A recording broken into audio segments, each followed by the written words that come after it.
The National Desk, America's News, now.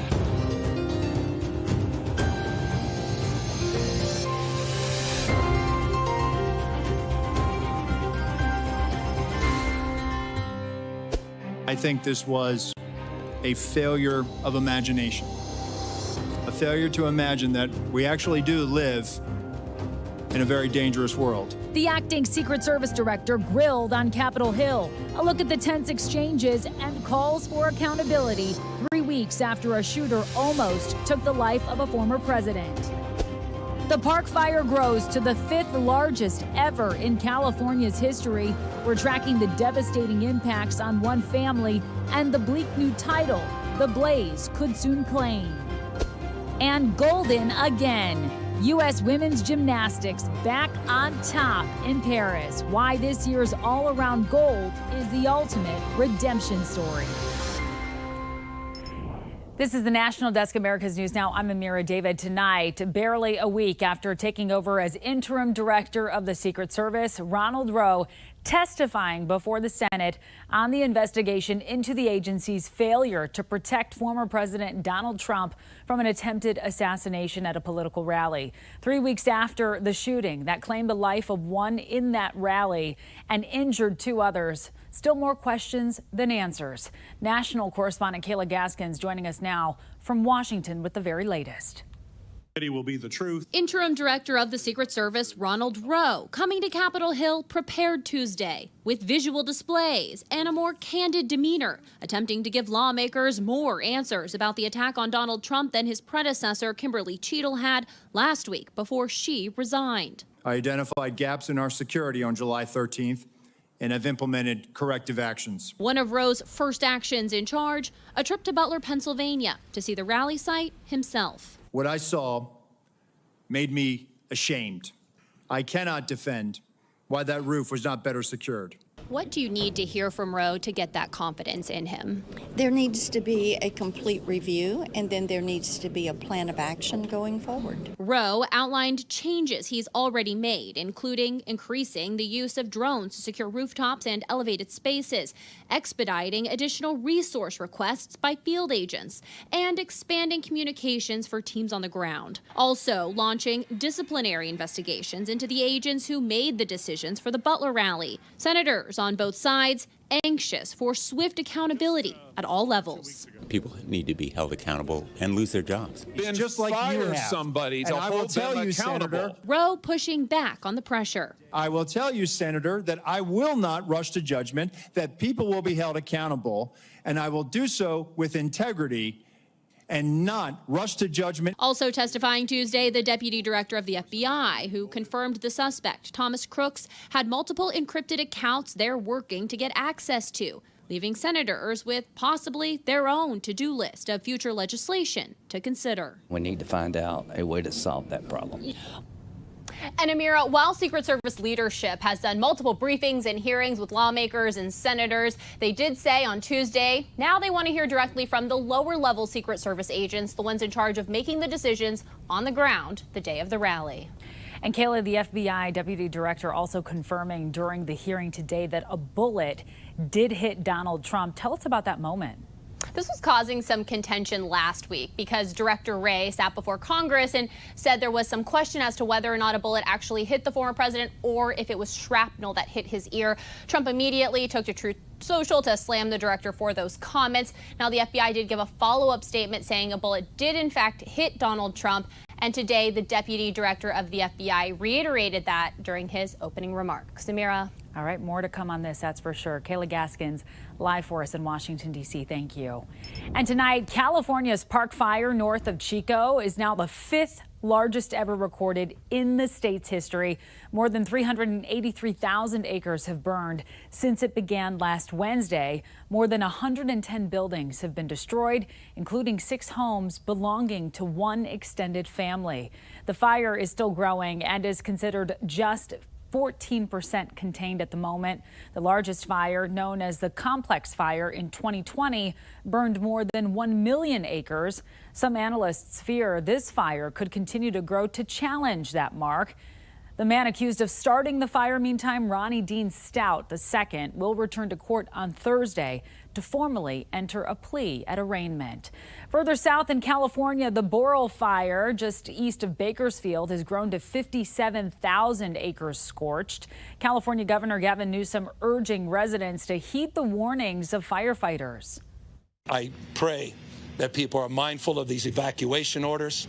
They take them seriously. You can replace a home. You can't replace a life. I mean, this is a sober and serious thing. Listen to the pros. Newsom has signed an emergency proclamation to provide more resources to battle the fire. He's heard from President Biden, who has pledged federal support. Rex Uhrman, the suspect in the Gilgo Beach murders, was back in court today for a pretrial hearing. Prosecutors turned over the evidence they have compiled to make their case. That includes forensic evidence, DNA samples, cell data, and files from his computer. The state says they received more than 7,000 tips since Uhrman was arrested last year. The next court date is in October. No trial date, however, has been set yet. And some unhappy Microsoft users tonight as we learned some computers dealt with widespread outages again today. 2 weeks after a CrowdStrike update crashed computers worldwide, Microsoft said that its 365 services suffered problems keeping users from accessing cloud-based apps. The specific problem was identified by noon Eastern time today. The company said most of those services were being brought back online, and the cause of the problem is still unclear. In a major step forward for parents and youth activists, the Senate passed 2 bills today regulating social media companies. The Kids Online Safety Act and an updated version of the Children and Teens Online Privacy Protection Act, passing 91-3. If signed into law, these measures will restrict online companies' ability to collect data on minors as well as target advertising campaigns for underage users. A message that we're sending to big tech: kids are not your product. Kids are not your profit source, and we are going to protect them in the virtual space. The bills now head to the House, and President Joe Biden has said that he will sign them if they get to his desk. Meantime, in Texas, Attorney General Ken Paxton has won a $1.4 billion settlement from the social media giant Meta. Paxton sued, claiming Meta stole users' facial and biometric data without knowledge or prior consent. The lawsuit was filed in 2011 when Meta was known as Facebook, saying Facebook's tag suggesting feature on photos violated state law. Meta did not deny wrongdoing, but did say the feature was discontinued in 2022. And social media is driving a concerning financial trend. More Americans are falling behind on credit card payments, but one study says 1 in 3 Americans are willing to go into debt because of social pressures. The National Desk's Christina Flores is here to explain what's driving the phenomenon. Social media is filled with people posting all about their world travels or their latest meals at popular restaurants. And according to one study by Bankrate, that's driving many people to overspend. Americans are feeling this social pressure, be it from friends and social media, to travel and go out on the town to sort of keep up with the Joneses, but at a rate that they can't quite afford. Bankrate's Katie Kelton says social media is also filled with stories from so-called influencers who push their followers to shop for products or buy into experiences that cost a lot of money. Social media is a highlight reel. So, it shows the most glamorous parts of your friends' lives and influencers' lives and the trips they may be going on or the dinners they're having. But what it doesn't show are their finances or the struggles that they may be having in their private lives. Bankrate found 2 in 5 Americans are going into debt and carrying balances on their credit cards, with credit card interest rates well above 20%. And with more and more Americans falling behind on credit card payments, spending to keep up with others can leave you with expensive debt that can take years to pay off. Instead, look at your budget and prioritize your spending. If you really want to take a vacation, cut spending on things that aren't as important to you so you can save for that trip. And try de-influencing. It's making a conscious decision not to buy the things that are being pushed onto you by influencers or ads, but instead talking about it with friends why you don't need all those things. Or you can even follow de-influencers on social media. Well, coming up, almost 100 million people are at risk for severe storms tonight. Which areas could see the worst of it? Then a new warning from cybersecurity about one-time passwords commonly used to log into apps. And later, thousands of people may have been exposed to dangerous infections at health centers across the state of Oregon. What patients are now doing to hold the providers accountable.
Right now, 98 million Americans are at risk for severe thunderstorms across a broad portion of the country, from eastern Washington to the East Coast. The places at highest risk are in the mid-Missouri Valley, into the mid-Mississippi Valley, and then toward the Midwest. And flash flooding and damaging winds also likely. Cleanup from storm damage, meantime, underway in Murfreesboro, Tennessee, after a likely tornado flipped an equipment trailer at Middle Tennessee State University yesterday. The National Weather Service said there was also extreme straight line wind that caused other damage in the area. And tonight, fears escalating of a widening war between Israel and Lebanon as Israel launches an airstrike on Lebanon's capital of Beirut, targeting a senior Hezbollah commander that it blames for a fatal strike on the Israeli-controlled Golan Heights that killed 12 children playing on a soccer pitch in an Arab town there. And take a look at the video of the aftermath happening in a populous area of Beirut. At least 2 have died. 20 have been injured. Those are the latest estimates. And that's all according to Lebanese state media. The IDF saying that they did hit their intended target.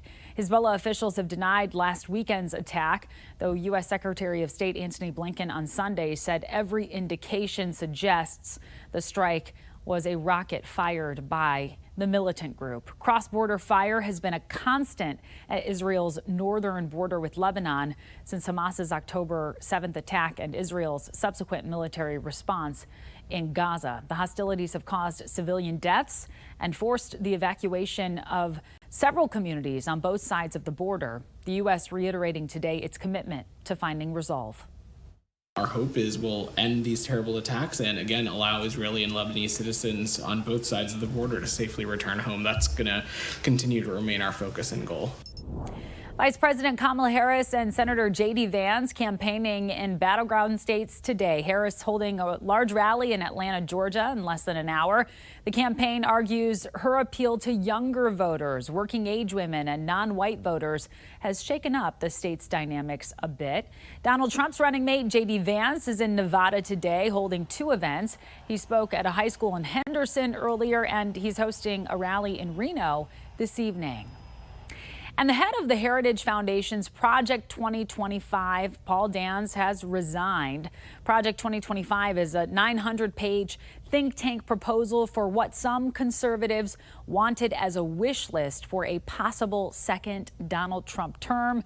Democrats have been using Project 2025 as part of their campaign push, calling the plan extreme. And Trump has disavowed portions of it, calling some items, quote, absolutely ridiculous and abysmal. The United States women's gymnastics team is once again the queens of the gymnastics world, taking home the all-around team gold in Paris today, led by the all-time most decorated athlete ever, Simone Biles, and reigning all-around gold medalist Suni Lee. The women's team edged out Italy and Brazil in a back-and-forth competition. The final wasn't assured until Simone Biles performed her floor routine. In Tokyo 3 years ago, the U.S. women's took the silver, so it is quite a redemption story. And the men's Olympic triathlon has been postponed due to continuous concerns over water quality in the Seine River.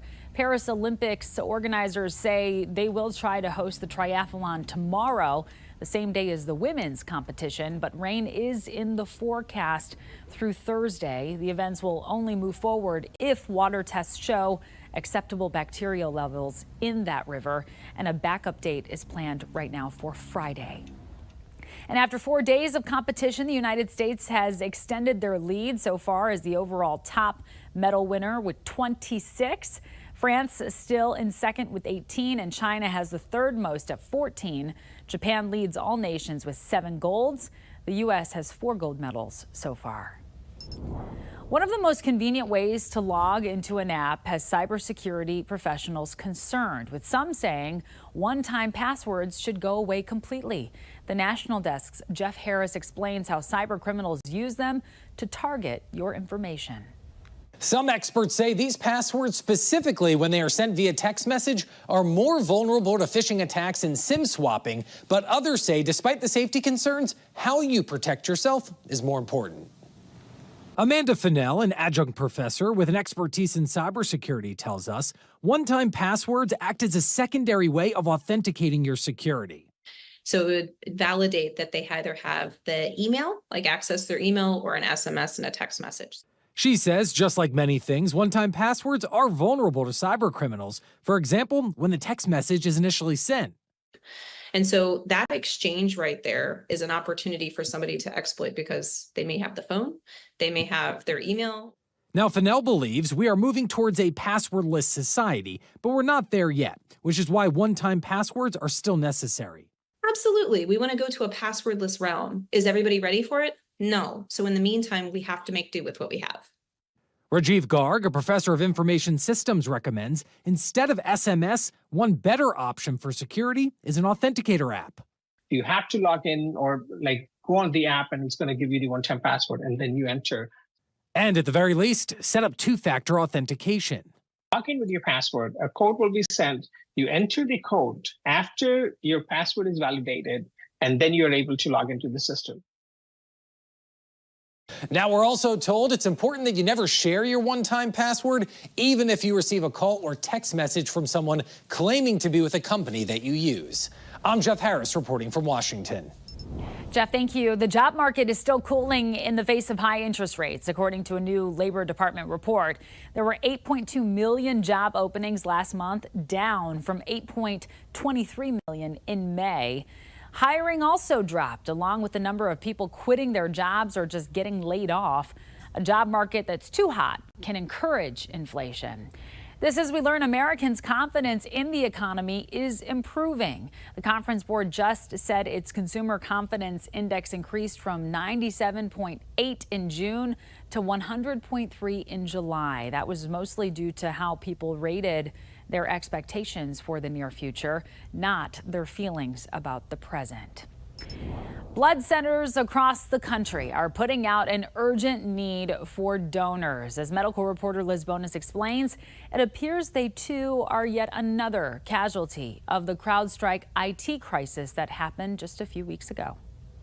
Hey there, hello to you. The CrowdStrike outage having quite the ripple effect on our nation's blood supply. Donors right now desperately needed. The CrowdStrike outage did affect our operations. 5 of our 7 donor centers were actually unable to open. They are back up and running now, but Dr. David O., the medical director here at Ohio's Hawksworth Blood Center's main collection site, says it's been a rough week. But unfortunately, there were a number of donors who had to reschedule or they had to cancel their collections. Right now, the blood collection team couldn't be more grateful to those such as Jerry Freemuth, who are helping to boost back the community blood supply. It's really smooth. They're so professional that they make it go fast, and it's very little discomfort involved. But from Washington State to Texas to Oregon, hundreds of donors had to be canceled or rescheduled this week in blood centers all across the country. It was all due to the IT outage. Everything from scheduling to processing where the blood gets sent is done by computer. And in what's considered the 100 deadliest days where accidents and injuries go up on the roads and emergency surgeries and treatments don't stop, it's leaving blood collection sites with a huge need for blood and blood products, some of which have a short shelf life. Right now, we need red cell donors or whole blood donors, especially type O and O negative. The hope is that if you're watching this, you'll reach out to your neighborhood blood center with the kind of thought Bruce Weil says he has about donating blood. The only way I could sort of donate to the infrastructure of the city, since I don't do construction work, this is sort of the physiological equivalent. It's also a good reminder, he says, that you never know if the life you could save with a simple donation might be that of someone you love. Now, in most cases, to be a donor, you simply need to be healthy, at least 17 years old or 16 with a parent's permission, and weigh at least 110 pounds. With your health news, I'm Liz Bonus reporting. All right, Liz, thank you. A strict abortion ban is now in effect in Iowa. How it's impacting women and doctors when we come back.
We have reporters all across the country in your neighborhoods covering the issues that matter most to you.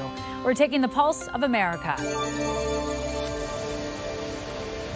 Since I was a little girl, the one title I've always wanted to have most is mother. Allison Bierman hopes motherhood is right around the corner. After several rounds of IVF, she got pregnant in 2021, only to face an ectopic pregnancy. She says getting an abortion saved her life. I am probably the last person on earth who would ever choose to have an abortion. But that wasn't my reality, and it was just that, a choice between life and death. As Iowa's near 6-week abortion ban goes into effect, doctors say they'll continue to care for women who may be confused and facing uncertainty. We all want to keep our medical licenses, so we continue to practice and care for our patients here. So working within those constraints, we'll do the best that we can. In this video, a woman instructs the child to take the package. I have to get this package? And then, Gina Murray, who caught it all on her Ring camera, said she couldn't believe what she was seeing. I was just shocked. It was the fact that an adult is going to tell a child who clearly was confused as well by asking, get the package, and had the look on her face of confusion that an adult would have. A young child who looked about 4 or 5 take a package that she knowingly didn't belong to her. In Oregon, a class action lawsuit has been filed against Providence Health following claims that 2,200 people were possibly exposed to HIV and hepatitis. The lawsuit says 4 patients filing the claim received IV anesthesia services at Providence performed by a contracted physician who didn't follow infection control procedures. I don't think it's fair for us to be going through this, because just imagine people who go to take a blood test are going to go with the fear that, oh, I could be infected. Hospital officials said the patients are at low risk, but those who were exposed will get a letter in the mail or a MyChart notification. Coming up, what we know about a top secret mission to get classified equipment into outer space this morning and why it was extra special.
And you're taking a look at United Launch Alliance's Atlas V rocket lifting off from Cape Canaveral in Florida just this morning, 2 minutes before the sunrise. That rocket carrying a classified U.S. Space Force satellite flying its final national security mission today. The Atlas V debuted back in 2002 and has flown 100 missions to date.